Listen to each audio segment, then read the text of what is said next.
His was the only boat to arrive. I think maybe it was a cow. I don't know. There's the thank you letter from Lyndon Johnson. There was even a monorail at one point to the east of us. Plus, everybody forgets about pirates. This is the coolest field trip I have ever been on. I don't know, but I've been told, keep on dancing, won't ever get old. Hello, and welcome to the Long Island History Project, the podcast that brings you stories and interviews with people passionate about Long Island history. You can hear them all at longislandhistoryproject.org. My name is Chris Kretz, and I am your host. And our opening music is courtesy of the Homegrown String Band. Imagine that you're living in Southampton in the early 1800s and you get into a little dispute with the neighbors, which happens. Things get a little heated. It goes to court. It goes to appeal. In the court, the lawyers and judges seem to be having a little too much fun with it. But the case is settled. You may not be happy with the outcome, but you get on with your life. And yet, imagine if that court case is then remembered throughout the ages and gets enshrined in textbooks and gets talked about by legal scholars and is a hallmark of the judicial system. How does that even happen? Well, to help answer the question how Long Island made legal history, we called in a legal scholar. She wrote the book Pierson v. Post, The Hunt for the Fox, Law and Professionalization in American Legal Culture, and she is today's very special guest. Okay, so my name is Angela Fernandez, and I'm a law professor at the Faculty of Law at the University of Toronto, where I am also cross-appointed to the Department of History. That's a fascinating combination. First of all, thank you, Angela, for joining us tonight. We're on Libsyn Connect, and we thank you for calling down to us and talking to us about your work. It's interesting to me to think, I've interviewed a few historians of different disciplines, so medical historians and social historians, and to think that there are people in your profession that know the South Fork of Long Island through this very old Pierson v. Post, and that's how they know Long Island history. Is it really, just to start the conversation, is Pierson v. Post, which is our topic, is that really a seminal court case in legal history? Yes, it is. And it's interesting, to sort of zoom in on that corner of the world. Like, I know when I've come there on site to do research, I've been sort of like kind of having a pretty different experience than most people would be having when they're coming to visit there, So, but yeah, it is. It's an important case in part because it's very commonly used in law schools in property law classrooms to introduce students to the concept of first possession and property and how you acquire it in something that is not already owned. So a wild animal is kind of the classic instance of this, going back to like Roman law and in civil law. But Pierson plays an important role in the early 19th century and then going right up until the present day because it's a common law case dealing with this issue of how do you acquire possession in a wild animal. And so when it was decided and recorded, it ended up getting into the law school case books. And that's how mostly people know it today. Most lawyers will know it because they will remember studying it in their property law classes, sometimes like the very first class, and sometimes the professor will like act it out, like one person is chasing the fox and then the other person, the quote unquote saucy intruder, takes it. And so it's often a very vivid memory for people. So let's set the stage a little, and you can correct me on all points of law and some of the history, possibly. So we're talking about an event that took place. It actually took place, it was decided later, but the actual... Well, the case was decided in 1805 by the time the appeal came, but the actual incident that occurred was 1802. So it was in December in 1802, so you kind of have to picture it's like a bit cold and you might be sort of surprised that people are chasing foxes like this at this time, but yeah, that's when it's happening. Okay, so let me take a stab at summarizing, and you can add details. Sure. So Pierson v. Post is the case, the litigants or the two sides, and we're talking Southampton, a beach. Or we can talk about where it took place or how to describe it, but it was in the confines of Southampton. Yeah, that's right. And so, at the time when I published the book, people were sort of talking about it being near a place called Peter's Pond. But I've kind of traced that, and I think it's probably not right. And since I published the book, I actually did come back on a separate trip, and I do think I actually know now more specifically where it is. And I took some photos and stuff of that, which was kind of interesting. But it's also near like a bird sanctuary there on the beach. Anyway, so the book was already done, so I wasn't gonna like recall to make that more specific. But also, I was a bit worried about like busloads of law students showing up and at the wrong disturbing pond. the birds Yeah. there. Well, but also the birds. Oh, and, that's true. Yes. And yeah, and it looks like it's on private property now too. So Great. And so from what I gleaned, so Post, and how do you pronounce his?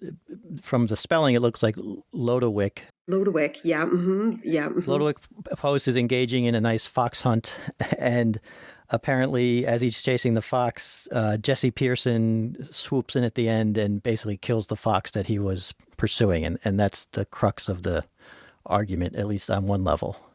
Yeah, exactly. And so, the local history on it was written quite a bit later, like in the 1890s, but the sort of the local story on it was that they were fighting.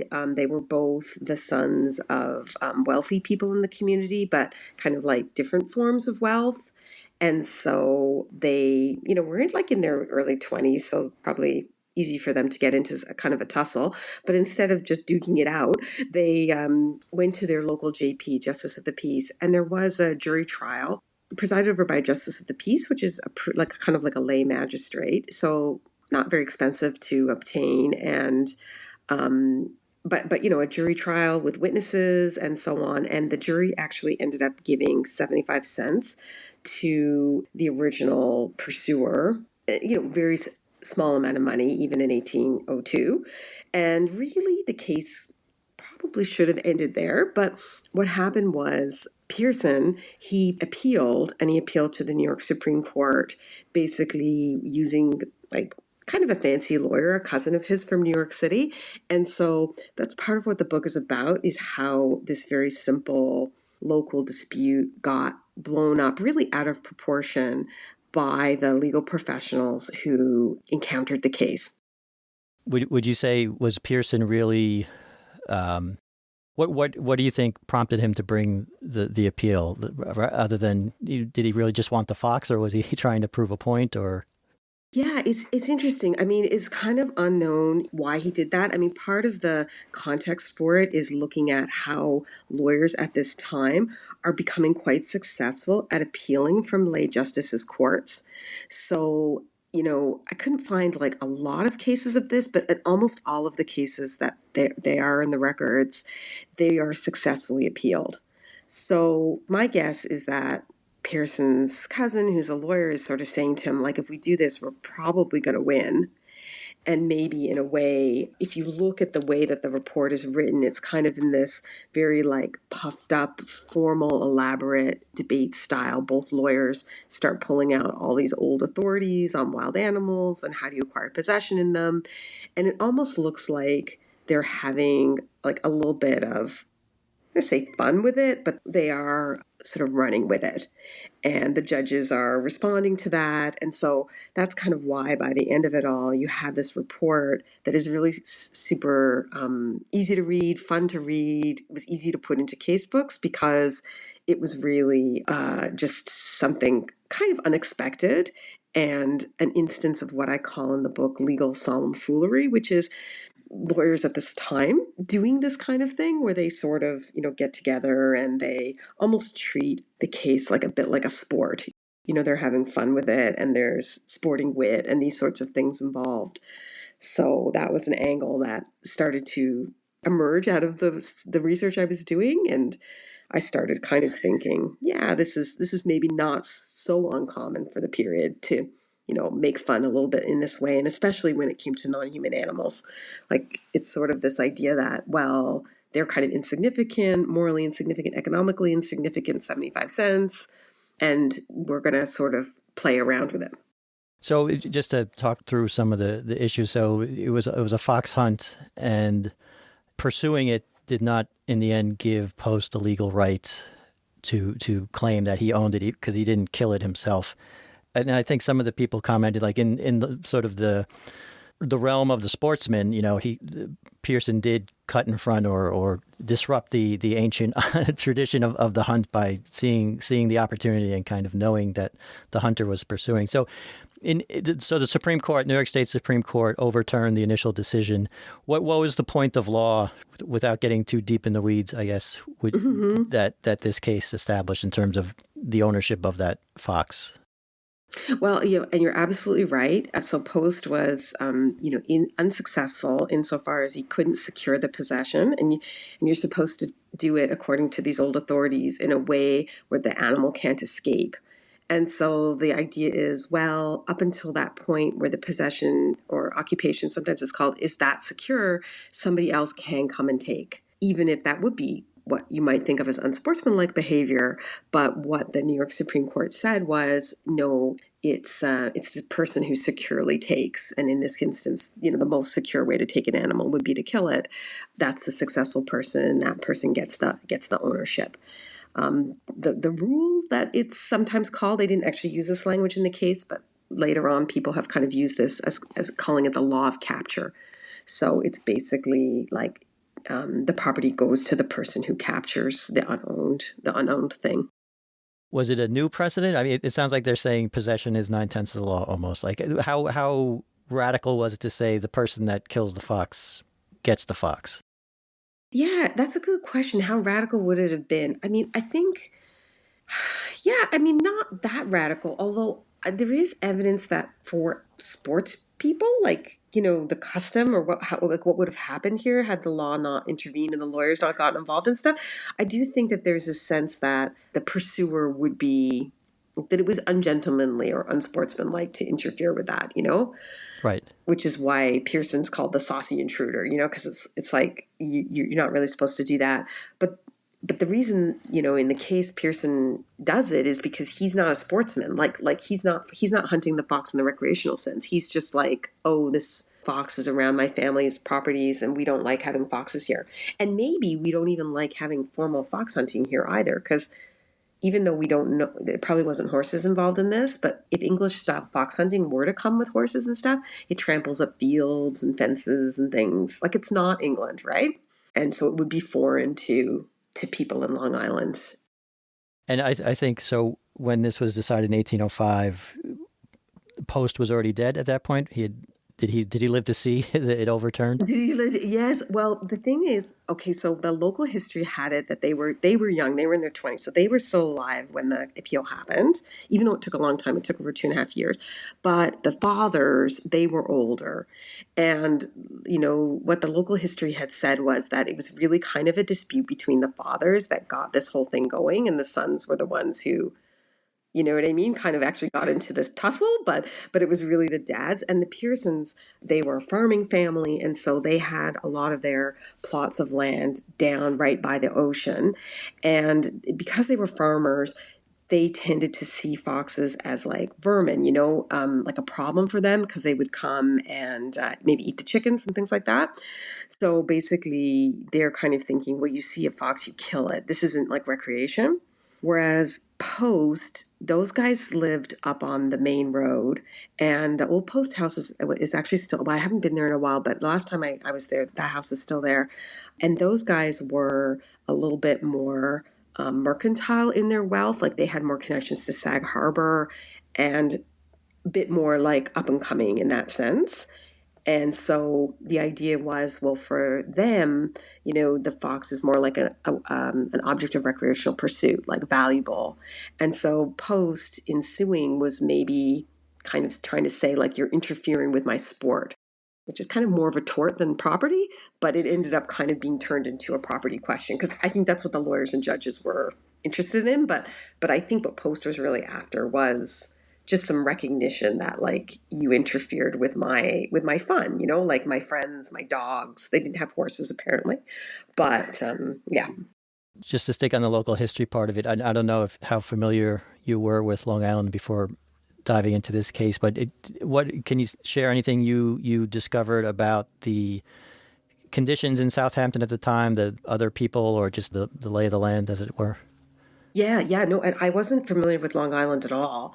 I'm Canadian, I'm in Canada, and so This was all kind of an adventure, really. But one of the, I'd say, most surprising things was, well, the record was thought to not exist. And so when I found that, that was really exciting because it gave us like the 75 cents. It told us the names of the jurors in the juror trial and so on and so forth. So I ended up contacting a Southampton historian who helped me with some tax records for the jury members. And so I was able to kind of figure out like their economic status, which was not as wealthy as either the litigants or the lawyers.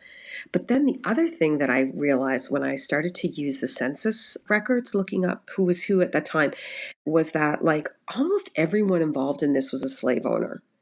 And I was kind of surprised by that because I was thinking, we're in the North, we're in New York, like, is this, I don't know. I mean, I guess I probably should have known better, but I guess I didn't know the local history that well.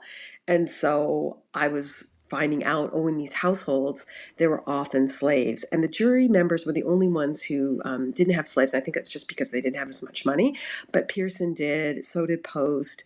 The house where the trial took place, that JP also did. The guy who owned the house, the JP, and just really there was a lot of slave owning there.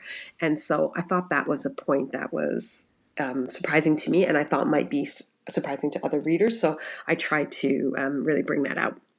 Yeah, no, and were you surprised in drawing on your other work, other historical research, were you surprised at how much detail you could find? Is that unique for a case from that long ago? Yeah, I really was, to be honest. And when I first heard about this case, I was at a legal history meeting and a couple of other legal historians were looking into it. And I almost had the feeling like it was made up, like it kind of sounded like a fable, like, oh, this beach. And then like a mock epic. Yeah. Yeah, exactly. Like some kind of like, I don't know. And some legal cases do have that feel to them. And so I had originally thought, oh, this whole thing might be made up. And so I originally was starting to look into it because I was wondering if I might find that, because it did seem sort of like a little bit improbable, the whole thing. But then once I started to dig, and this style of a legal history is sometimes called legal archaeology because of the digging idea, that you're trying to find out more about the litigants and the location and these things. And I was quite surprised that I was able to uncover so much. And a lot of it was just kind of tenacity, like I just got really like I couldn't let it go, but also good luck in the sense that the archives where the original record was, these are in New York City, they had recently digitized the original judgment rolls in these cases. And I just came along at the right moment with that perseverance and was able to get that record. And then that shed a whole lot of light. And then I was like, oh, wow, I really have a book on my hands here now. Yeah, and it's amazing. Just as a librarian, I do some quick research on these topics. It does have a long thread of research attached to it, going back for a lot of historians have found it fascinating. Is there anything left to uncover? Like, do you still have questions yourself about the case or the history? It's interesting. I feel like this is the kind of case that, like, no one is ever going to have the last word on it, And so I'm not sure if I would dive back in. I kind of feel like I still think about the case. I still talk about it. And it's definitely very related to my animal law work now. And it really, for me, it's been just sort of a point of entry into that work. But I wouldn't be at all surprised if someone else came along and just maybe not even uncovering anything new, but just taking what we now know and we've learned and sort of telling the story in a different way. As a historian, there's always so many different ways to tell a story. And I imagine that could happen. I mean, part of the third part of the book is the intellectual history part where I trace how it came into the case books and how people writing law journal articles started using it, and really kind of almost showing how the treatment of the case really mirrored what was going on more generally in the culture. So like the humor of the case in the 1950s, people kind of couldn't really handle that. And so they edited it out really carefully. And then in the 80s, people started feeling more comfortable. Oh, they let the humor back in. And then, so it's really, I do think it's a little bit of a mirror on the times. Yeah, just to stick on that for a second, because I've been doing research a little bit later, but mid 19th century, where a lot of the lawyers or the legal profession that I'm interested in were also hunters and fishermen on Long Island, and they were writing anonymous humorous pieces for magazines and newspapers. So for this 1805 case, and like you're saying, this sort of the way it was presented and written about, what does that tell you, or what can you say about the legal profession at that time? Was it a less serious profession, or how would you characterize the people in it? It's interesting. I think that they were less aware of the fact that maybe the interior kind of practices that they were engaged in would become publicly known. Ah, okay. You know what I'm saying? Because like one of my lawyers, so this would be Nathan Sanford, so Pierson's lawyer, I did look at his records, and he had these very strange ones in there called about a court of Dover that he was involved with, where basically there was some kind of mock trial they were doing, and they had like weird, the language turned out to be Syriac, but these weird Masonic seals and things like that. And I didn't know what to do with this. I was just like, but to me, it did sort of support the idea that, well, these people were engaged in a lot of kind of mock serious things. And, like there's no TV, there's... Right, they had to amuse themselves, yeah. Yeah, exactly. This is entertainment for them. And for us, we look at it and we think, oh my God, that's like super unprofessional as a lawyer to be like, like making hay with your client's case. Like they have to pay for it, right? And so like, is that really appropriate? But I think at this time, this is kind of what professionalism is. It's a lot of these internal practices, and probably like the more senior lawyers or judges are evaluating the more junior ones, and it's kind of an interesting dynamic because judges at this time are elected, and some of the judges on this court at this time were actually not that senior, so the lawyers are actually leading the way a little bit more. Ah, okay. With the exception of these two judges who were on the bench who were more sort of academic and more senior and older and stuff. But yeah, the professionalism is I think, if you're working on this in the later context, I'm really happy to hear that, because I just think there's a lot here. And I think it's the type of thing that sometimes people will encounter and they'll go, oh, well, that's frivolous, or that's silly, or I don't really know what to make of that. I don't really know what to do with that. But like, that's part of why I wanted to coin that phrase solemn foolery, and just so that it's kind of out there. And then when other people do find things that they think might also fit this tradition, it's sort of a way to be able to mark it and recognize it and understand it. Connect some of the dots. Yeah, exactly. Is there anything to say about the fact, so this is 1805, 20 or so years removed from the revolution, and that was the Suffolk and especially the eastern area was more... the patriots, and they had evacuated and come back. So in the sense of like the legal profession being aware of, they are establishing the American precedents. Mm-hmm. Any evidence or echoes of that in what you were seeing in the history of the case? Mm-hmm. Yeah. This is very interesting. And I think that, even if originally they were doing this kind of private thing that they didn't really expect to be public, and I have a chapter in the book, chapter 6, where I talk about how the reporter at the time was kind of on his way out, and he was maybe like the political tides were turning on him in terms of the Federalists kind of leaving. And so he may have been a little bit of a jab, publishing this thing that was a little indecorous, But at the same time, the case later on, it's not something that's thought to be embarrassing or shameful. And in fact, James Kent, who was the Chief Justice of the court, later on was working to write these treatises, these books, commentaries on American law, and he picks this case up and uses it in a very serious way in his treatise on property law, in line with the sort of older way of trying to talk about what property is by looking at, well, how do you acquire possession in property that moves or moves itself and so might escape on you. And so he kind of, I think, rehabilitates it in the 1820s in those books.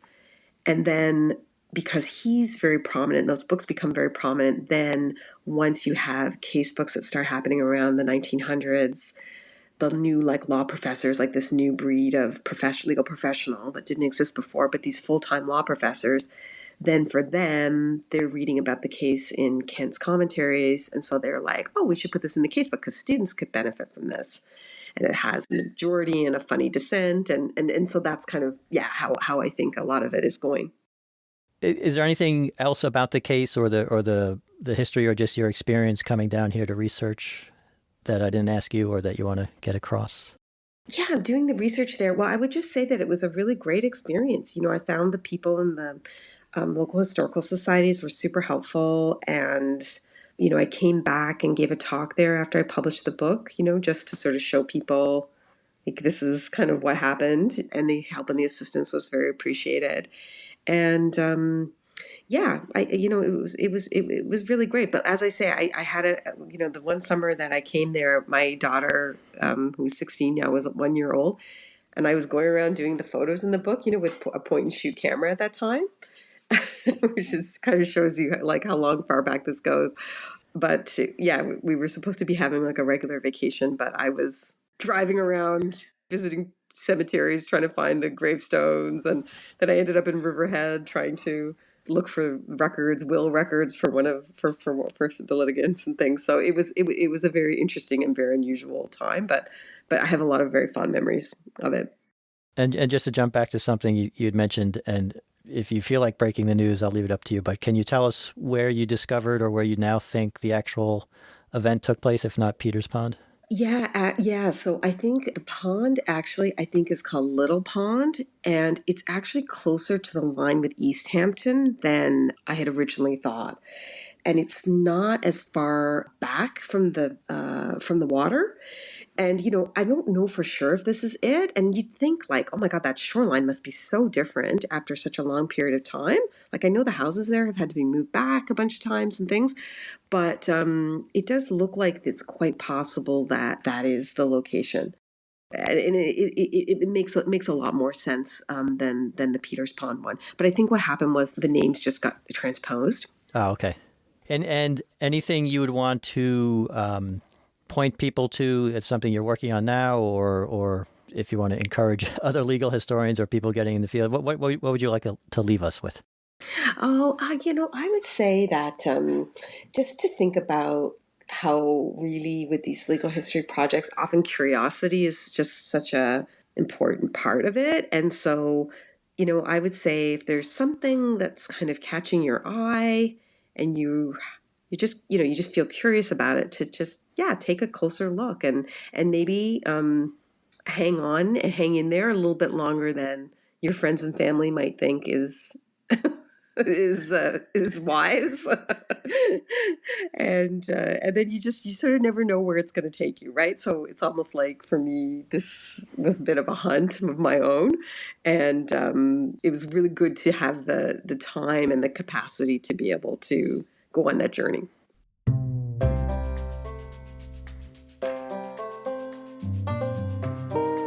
And thank you again to Angela Fernandez.